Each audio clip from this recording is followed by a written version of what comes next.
안녕하세요. 주드프라이데이입니다.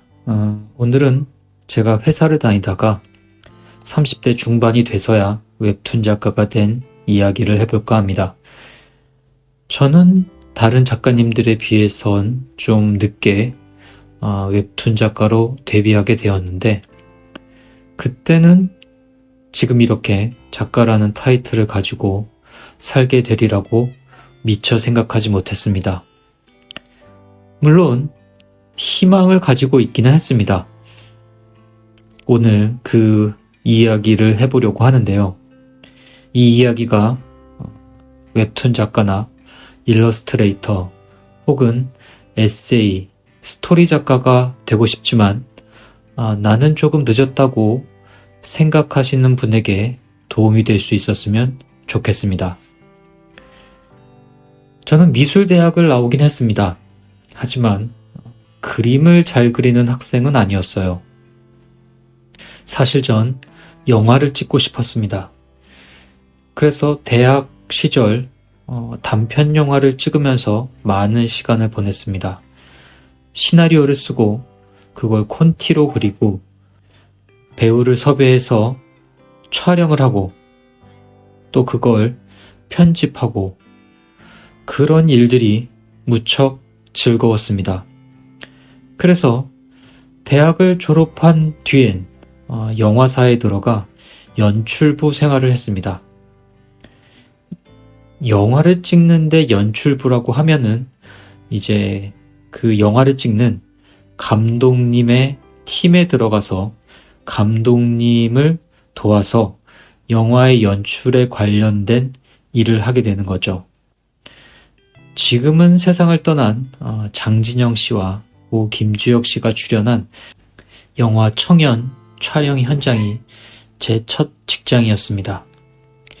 이 영화 작업이 한 1년 정도 진행이 됐어요. 영화를 마치고선 전 본격적으로 제 시나리오를 쓰기 시작했습니다. 하지만 부모님이 이 돈벌이가 되지 않는 영화 일에 반대가 심했고 또 생활비도 필요했기 때문에 일단 취직을 해야 했죠. 낮에는 회사를 다니고 퇴근 후에는 시나리오를 썼습니다. 하지만 이게 제 기대만큼 잘 되지 않았어요. 회사를 다니면서 5년 정도 계속 시나리오를 썼지만 결론적으로는 단 한 편도 팔지 못했죠. 그래서 전 아마도 계속 이 회사에 다니게 될 거라고 생각했습니다. 다행히 먹고 사는 문제는 큰 불편이 없어서 시나리오 쓰는 걸 잠시 멈추고 그때부터는 산책을 많이 했습니다. 퇴근을 하고 집에 가서 자취방에 앉아 있으면 우울해지더라고요. 6시 퇴근해서 9시, 10시까지 무작정 쏘다니다가 집에 가면 글쓰기가 싫어서 그림을 그리기 시작했습니다.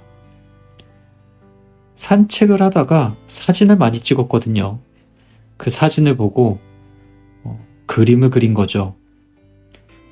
그렇게 그린 그림을 네이버 블로그에 한 장, 두 장 올렸는데 사람들이 좋아요도 눌러주고 댓글도 달아주더라고요.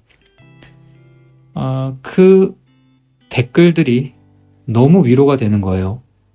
이 영화 시나리오라는 게 짧게는 반년, 길게는 1년씩 잡고 쓰는데 그걸 읽는 사람은 고작해야 영화 제작사 몇 명 정도의 사람들이에요.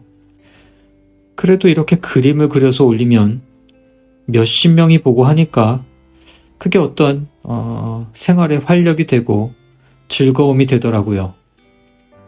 그러다가 어느 날인가 알고 지내던 영화사 형이 제 블로그를 봤는지 너 만화를 한번 그려보라고 권하더군요.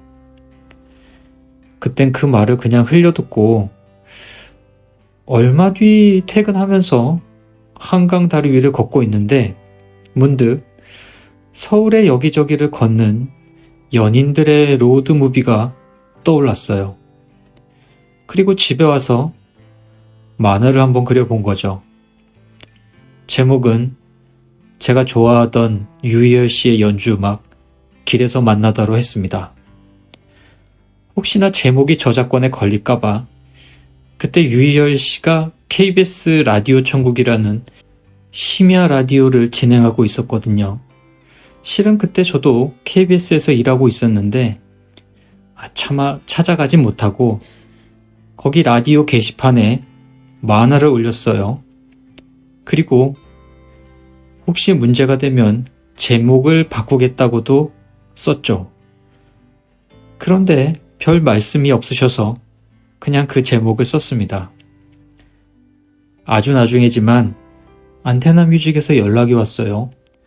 가수 정승환 씨의 노래를 웹툰으로 그려달라고요. 그래서 제가 유희열 씨 노래 제목으로 웹툰을 그린 걸 아냐고 여쭤보니까 그 실장님께서 아신다고 유희열 씨도 제 만화를 보셨다고 하더라고요. 어찌나 신기하던지요.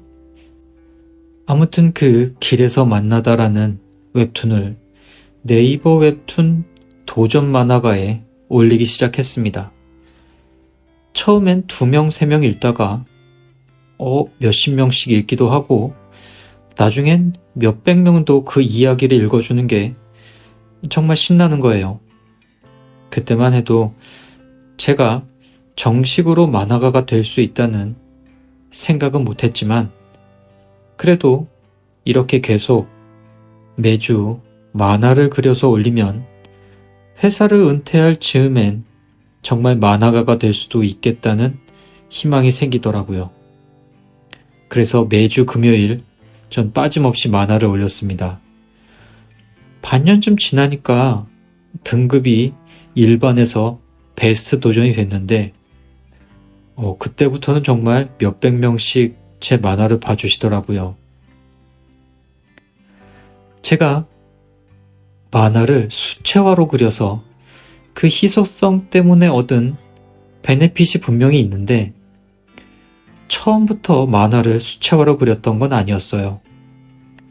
회사를 다니니까 노트를 한 권 가지고 다니면서 스케치와 펜서는 수작업을 했는데 그걸 스캔받아서 채색은 포토샵에서 했거든요.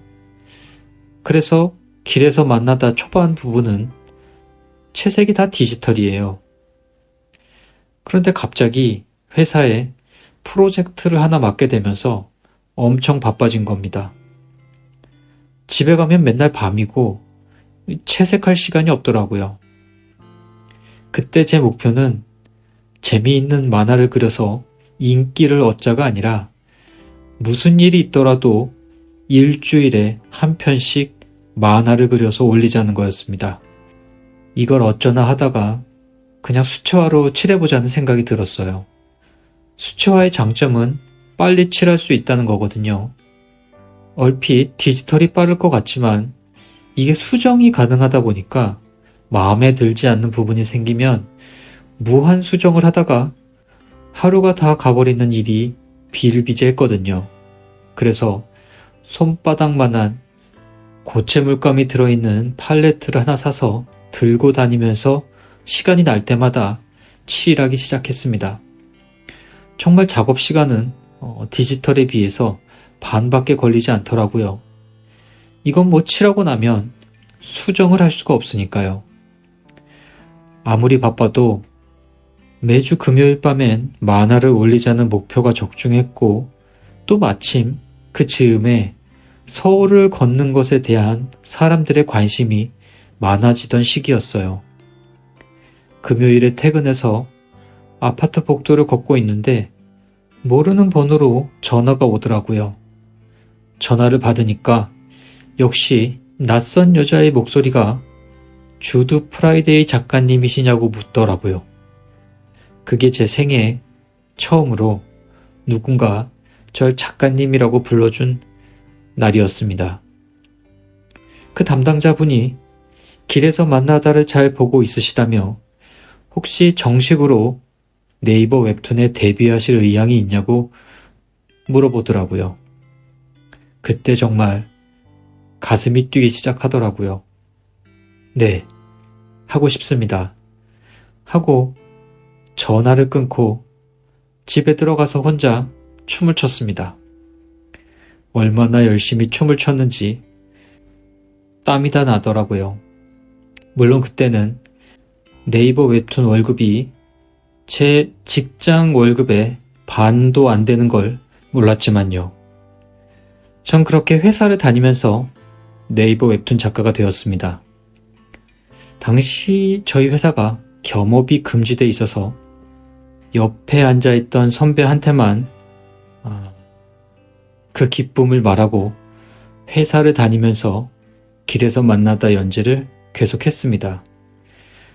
처음엔 기존에 그렸던 분량이 있어서 어느 정도 여유가 있었는데 이 세이브 되어 있던 분량은 금방 사라지더라고요. 또 이 만화가 서울에 알려지지 않은 길을 소개하는 웹툰이라 현장 취재도 필요하고 무엇보다 돈을 받고 하는 일이니까 컷수도 더 많아져야 했어요. 처음엔 잠을 좀 줄이면 되겠지 했는데 그 정도로는 어림도 없더군요. 그래서 결국 회사를 그만두고 전업작가 생활을 시작하게 되었습니다.